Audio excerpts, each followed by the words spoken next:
Passons à la question suivante. Allez-y. Bonjour, je m'appelle Jenny. Je suis en 2e année et j'ai une question à vous poser à tous les trois. Pouvez-vous nous dire en une phrase ou moins pourquoi... Vous comprenez ce que je veux dire. Vous pouvez nous dire pourquoi les États-Unis sont le plus grand pays du monde? L'égalité des chances et la diversité. Lewis? La liberté et la liberté. Alors faisons en sorte que ça dure. Will? Les New York Jets. Non. Je veux une réponse sérieuse cette fois. Qu'est-ce qui fait des États-Unis le plus grand pays du monde? Eh bien, ils viennent de le dire, l'égalité des chances, la diversité, la liberté et la liberté.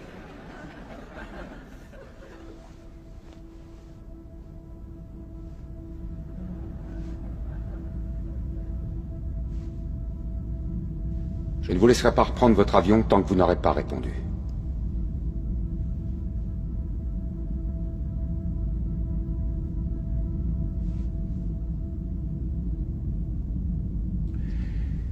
Bien, notre Constitution est un vrai chef-d'œuvre, James Madison était un génie. La Déclaration d'indépendance est selon moi l'œuvre la plus importante de notre histoire. Vous n'avez pas l'air satisfait. La première est une liste de lois et la deuxième une déclaration de guerre. Je veux entendre une réponse plus personnelle.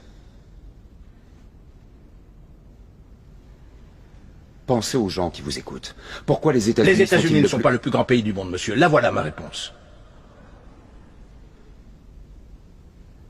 Vous êtes en train de... Oui.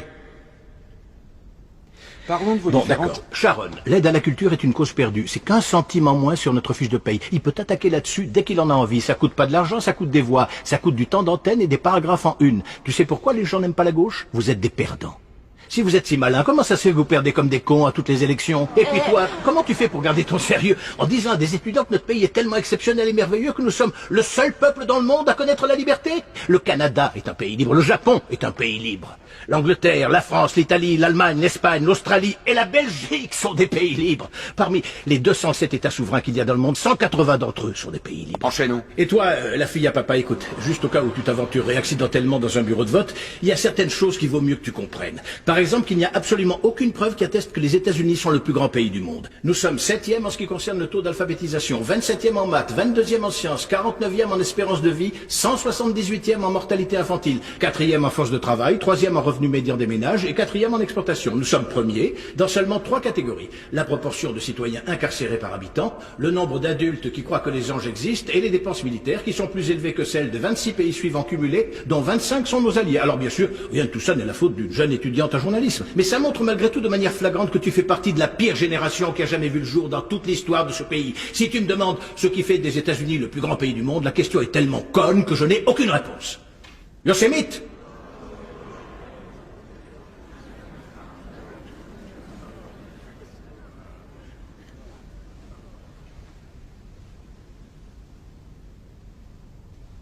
On l'a été autrefois. On luttait pour des causes justes. On a voté des lois pour défendre nos valeurs. On en a abrogé d'autres contraires à ces mêmes valeurs. On menait des guerres contre la pauvreté, pas contre les pauvres. On n'hésitait pas à se sacrifier et à épauler nos voisins. On joignait le geste à la parole et on ne se montrait jamais orgueilleux. On a bâti de grandes et belles choses, inventé des technologies que personne n'aurait cru concevables. On a exploré l'univers, guéri des maladies incurables, donné naissance aux plus grands artistes et à la plus grande puissance économique du monde. Notre ambition nous donnait des ailes. On agissait en homme et on cultivait notre intelligence. On ne rabaissait pas celle des autres de peur de nous sentir inférieurs. On n'était pas défini par la personne pour qui on avait voté aux élections précédentes, et on n'avait pas aussi peur.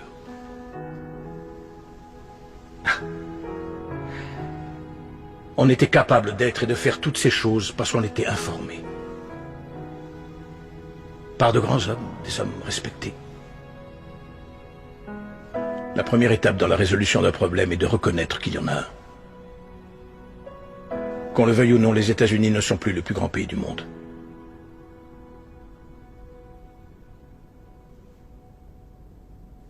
Ça te va ?